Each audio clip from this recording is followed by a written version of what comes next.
Welcome back, everyone. Today's deep dive is all about something we all deal with. You know, those sneaky mental habits that can really sabotage our happiness. Yeah, like those little things that just kind of keep us stuck. Exactly.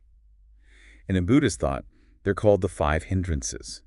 So we're going to be using a collection of ancient Buddhist teachings to kind of unpack all of that for you today. These hindrances, they're really interesting because it's like they pull you down before you even realize what's happening. Oh yeah, they're very sneaky. But the good news is, once you understand them, you can actually start to free yourself. So today, we're going to give you the tools to actually navigate these things instead of just feeling like you're at the mercy of whatever mood pops up, right? Exactly, yeah. We're going to go through each of the hindrances, in detail. But I think it's helpful to understand where they come from. Like, imagine a garden, right? If the soil is good, you get healthy plants. But if it's full of weeds, those weeds are going to choke out all the good stuff. Okay, I'm with you. So are you saying these hindrances are like the weeds of our minds? Exactly. And these weeds sprout from three unskillful roots: greed, aversion, and delusion. Okay, so now those sound a little heavy. I think I get greed, like wanting more than you need, but aversion and delusion, those feel a little abstract to me. Mhm. Can you bring those down to earth a bit? Sure, yeah. Aversion is essentially pushing away things we don't like, that resistance to the unpleasant. And delusion is kind of like seeing things incorrectly, not as they really are. Okay, that's starting to make sense. So how do these roots actually connect to the hindrances themselves? So the first hindrance is sensual desire, and that's clearly rooted in greed. It's craving pleasure, wanting more, more, more all the time. Like, think about how much we're bombarded with advertising, social media, always wanting that next thing. Yeah, it's like if I just had that new phone, then I'd be happy. But then you get the phone and the happiness doesn't last very long and then you're on to the next thing. It's Hmm. exhausting. It really is, and that's an important point. These hindrances don't just block us from real happiness, they actually create suffering. That makes a lot of sense. So what's the next hindrance and how does that one connect back to those roots? So the next one is ill will, and that's fueled by aversion. It's anger, resentment, even hatred. And it comes from that desire to push away or harm anything we see as a threat. Think about road rage. Someone cuts you off, and suddenly you're filled with anger. Oh, I've definitely been there. But I'm guessing there were more subtle forms of ill will too, right? Not just these big explosive reactions. Oh, absolutely. It can be as simple as gossiping or just silently judging someone in your mind. Okay, I'm starting to see how sneaky these hindrances can be. They're not always these big, obvious things. They could really creep in unnoticed. So what about that third one? Sloth and drowsiness. Those sound a bit more physical than mental to me. That's a good point. They can manifest physically, feeling lazy or tired, but at their core, their mental state's rooted in delusion. Specifically, the delusion that we just don't have the energy or motivation to do what needs to be done. So it's not just about being physically tired, but more like a lack of mental clarity or drive. Exactly, yeah. It can be hard to tease those apart sometimes, but that mental component is key, and this one can manifest in all sorts of ways. Like what? I'm curious about those different ways it can show up. Well, procrastination is a classic example, right? You know you need to do something, but you just can't seem to find the energy to start. Ugh, I think we've all been there at some point. Yeah. So what about that fourth one? Restlessness and anxiety. What's that all about? So that one's like a double whammy, that feeling of being really agitated. You just can't settle down or find peace. Oh, yeah, I know that one. It's like your mind is constantly buzzing, jumping from one worry to the next. And this one often stems from both aversion and delusion. Aversion to the present moment, wanting things to be different. And then delusion in thinking that worrying will actually solve anything. Oh, it's like we're just creating our own mental torment. Exactly. And then that last hindrance is uncertainty. This one's pure delusion. That lack of clarity or confidence in our ability to see things clearly and make good decisions. So it's like being lost in a fog, not knowing which way to go. Exactly. You might doubt yourself, second guess your choices, or just feel paralyzed by indecision. Well, this is all starting to feel pretty heavy. Is there any good news here? There absolutely is. The good news is these hindrances are not permanent. They're just mental habits. And like any habit, they can be changed. Okay, phew. That's a relief. So how do we actually start to break free? Well, that's what we're going to dig into next. We're going to explore specific techniques and practices to help you weaken these hindrances and cultivate a more peaceful, clear mind. That sounds great. But before we dive into the solutions, maybe we should take a moment to really understand the problem. Yeah, you're right. Understanding the nature of the hindrances is really the first step towards overcoming them. And there's one crucial point we haven't really touched on yet. These hindrances, they're kind of tricky because they can make us think they're actually beneficial. Wait, what? How could something that causes suffering seem beneficial? It's all about perspective. So, for example, sensual desire, it might make you feel good in the moment, right? But that pleasure is really fleeting, and it often leads to more craving and dissatisfaction. Ah, I see. It's like that sugar rush. It feels great at first, but then you crash, and you actually feel worse than before. Exactly. And this tendency to misunderstand these hindrances, to misinterpret them, is actually part of what makes them so powerful. It's like they have built-in camouflage, you know? It helps them stay hidden. So it's like we need to develop X-ray vision for our minds to see these hindrances for what they really are. I love that analogy. And that's exactly what we're going to do. We're going to shine a light on these hidden obstacles and give you the tools to dismantle them. This is getting really interesting. I have a feeling this is just the tip of the iceberg, though. You're absolutely right. The more we explore these hindrances, the more we uncover about our minds and the path to true freedom. This has already been super insightful, but I know there's so much more to discover. We'll be right back to continue our deep dives into the 5 hindrances. Stay with us. Yeah, we'll be right back. All right, so welcome back. Before the break, we were getting into those 5 hindrances that can really cloud our minds and just block us from experiencing that true peace and happiness that I think we're all after. Yeah, and we were just about to get into how to actually deal with them. Okay, so less doom and gloom, more solutions, Yeah. right? Where do we start? Well, the good news is, just like those hindrances arise from specific roots, they each have specific antidotes as well. So it's kind of like a medical approach, right? You identify the illness, and then you can apply the right treatment. Okay, I like that. So it's not just a one-size-fits-all thing. Oh. We need to tailor the treatment to that specific illness. Yeah, exactly. So let's start with sensual desire. One of the most powerful antidotes for that is actually mindfulness. Mindfulness. But isn't mindfulness just about paying attention? How does that help with something as strong as, like, a craving? Right, but it's about paying attention in a very specific way. So imagine you're really craving a big bowl of ice cream, right? Instead of just giving in to that craving, you pause and you just observe it.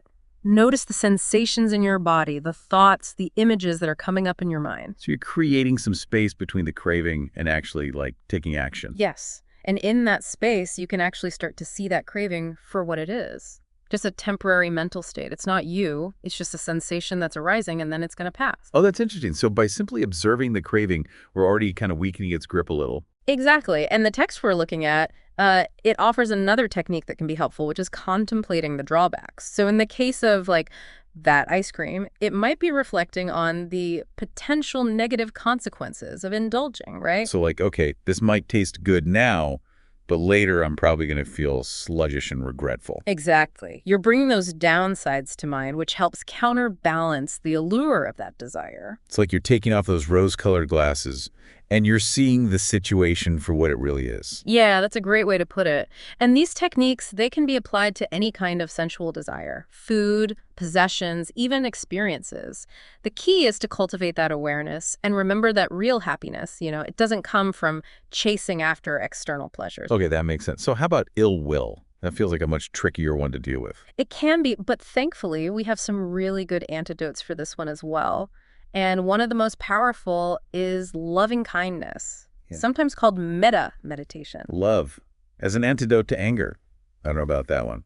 How does that work? It might sound counterintuitive, but it's incredibly effective. In loving kindness meditation, you cultivate feelings of warmth, compassion, goodwill, first towards yourself and then towards others. So you're training your mind to respond with kindness and understanding instead of anger and resentment. But what about when you're really provoked?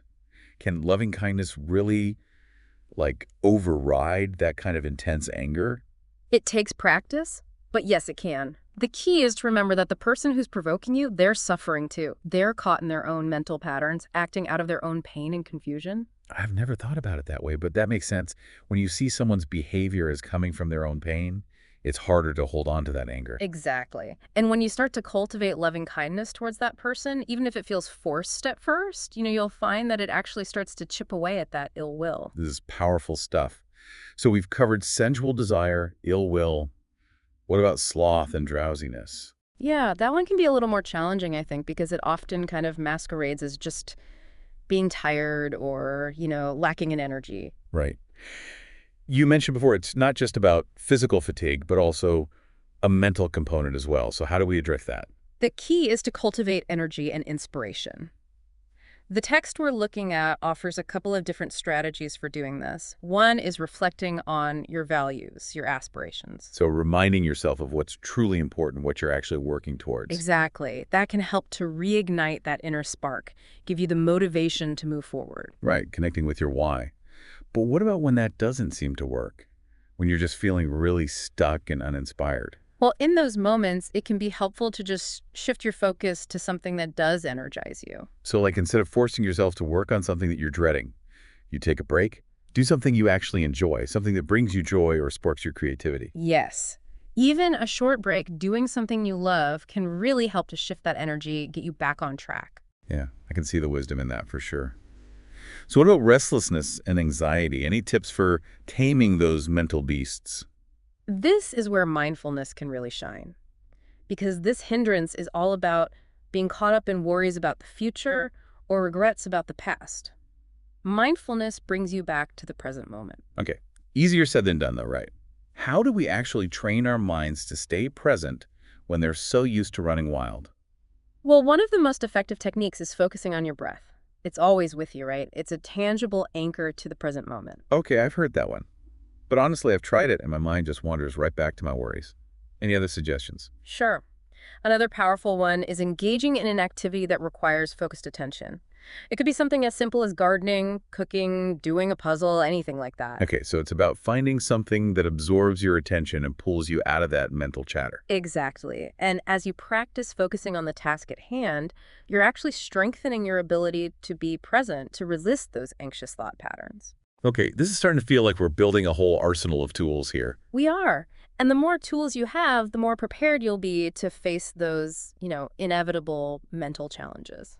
All right, speaking of challenges, let's tackle that last hindrance, uncertainty.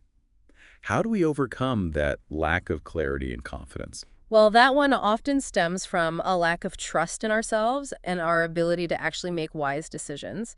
So the antidote is to cultivate that inner confidence. But what if that confidence just isn't there? What if you're feeling lost and unsure of yourself? There are a few things you can practice to help build that trust. One is reflecting on your past successes. Take some time to remember times when you faced challenges, you made good decisions, you overcame obstacles, you achieved your goals. So it's like reminding yourself of your own strength and resilience. Exactly. Another really helpful practice is surrounding yourself with supportive people who believe in you. Yeah, that makes sense. When you're feeling uncertain, having that external support can make a big difference. It really can. And remember, uncertainty, it's just a mental state. It doesn't define you, and it doesn't have to control you. Wow, this is incredibly insightful, but I feel like we've only scratched the surface. Oh, we have. There's so much more to explore about these hindrances and how they work. But what we've covered today gives you a really solid foundation, to understand these obstacles and to start cultivating a more peaceful, clear mind. Well, this has been a super helpful deep dive. I feel like I'm starting to see these hindrances with new clarity, and I'm actually excited to start putting these antidotes into practice. That's great to hear. Remember, the path to overcoming these hindrances, it's a journey, not a destination. There will be ups and downs, but with consistent effort and the right tools, you can cultivate a mind that's clear, peaceful, and free. This has been amazing, but I feel like we're just getting started. You're right. There's always more to discover. But for now, let's just take a moment to let all of this sink in. Okay, so we've been exploring these 5 hindrances, these kind of sneaky mental habits that can really throw us off track. But like we've been talking about, it's not really about getting rid of them completely, right? It's more about understanding how they work and having those tools to kind of navigate them skillfully. That's right. It's kind of like learning to sail a boat. You can't control the wind, but you can learn to use it to your advantage. I like that. So we're not aiming for some perfect hindrance-free state. It's more about just developing that skill to navigate those choppy mental waters. Exactly. And to do that, we need to cultivate what are known as the 5 faculties. They're like mental muscles that really support us on this journey of self-mastery. Okay, mental muscles. I like it. So remind me, what are those again? They are conviction, persistence, mindfulness, concentration, and discernment. We've touched on some of these already, but let's look at how they specifically help us deal with these hindrances. Okay, let's break it down then. First up, conviction. I have a feeling this is about more than just willpower. You're right. Conviction in this context is about having a deep trust in the path. It's not blind faith, but more of a grounded understanding, I guess you could say, that comes from your own experience, your own reflection. So it's not just believing something because you're told to, but it's more about having that aha moment where you're like, this actually makes sense. This is true for me. Yeah, exactly. And that inner knowing is what fuels your commitment, even when things get tough. And they always do, right? Oh, they absolutely do. And that's where persistence comes in. It's that unwavering determination to keep practicing, even when you face obstacles or setbacks. We all need a healthy dose of that, for sure. Sure. It's like fall down 7 times, get up 8. Yes, exactly. Persistence is what keeps us going, even when those hindrances try to pull us back into old patterns. Okay, so we've got conviction lays the foundation, persistence keeps us moving, and then there's mindfulness. I know we've talked about this one quite a bit already, but I'm curious, what's its specific role in dealing with the hindrances? Think of mindfulness as that inner spotlight that helps us see those sneaky mental habits, right? It's about observing those thoughts, feelings, and sensations as they come up without getting completely swept away by them. So it's like having a security camera in your mind, constantly on the lookout for any suspicious activity. Yeah, I love that. And the cool thing is, with practice, that security camera actually gets more sophisticated.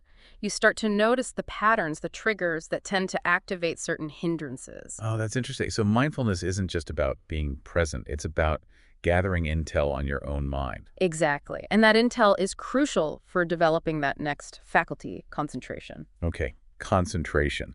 Is this one just about buckling down and focusing? It's more than just willpower. It's about really training your mind to stay focused, to resist those distractions. It's like developing laser-like attention. And how does that help with the hindrances? When your mind is really scattered, those hindrances, they can kind of sneak in unnoticed and take root. But when your mind is clear and focused, you're much more likely to spot those hindrances as they come up and apply the right antidotes. So it's like having a strong immune system for your mind. Right. The stronger your concentration, the less likely you are to get mentally sick. Yeah, I like that. And then the final piece of the puzzle is discernment. This is all about wisdom, clear seeing. So is this like the ultimate mental upgrade? You could say that. It's about developing that ability to see things as they really are without the distortion of our biases or preconceived notions. It's like finally getting those prescription glasses after years of blurry vision. Exactly. Discernment allows you to see those hindrances for what they are, temporary mental states that do not define you.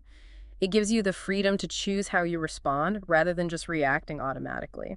Wow, so we've got this whole team of mental superheroes working together here to help us overcome these obstacles. Conviction sets the stage, persistence keeps us going, mindfulness shines a light on those sneaky habits, concentration keeps our minds sharp, and then discernment gives us that wise perspective. You got it. And the more we cultivate those faculties, the more skillful we become at navigating those inevitable challenges that life throws at us. Well, this has been a really eye-opening exploration of the 5 hindrances. I feel like I have a much deeper understanding of them. But more importantly, I feel empowered to actually start working with them skillfully. That's great to hear. Remember, this path of self-mastery, it's a journey. It's not a destination. There's going to be ups and downs. But with consistent effort and the right tools, you can cultivate a mind that is clear, peaceful, and free. Well, this deep dive has given us so much to think about and even more to practice. Thank you so much for joining us. And until next time, keep exploring that amazing world within and around you.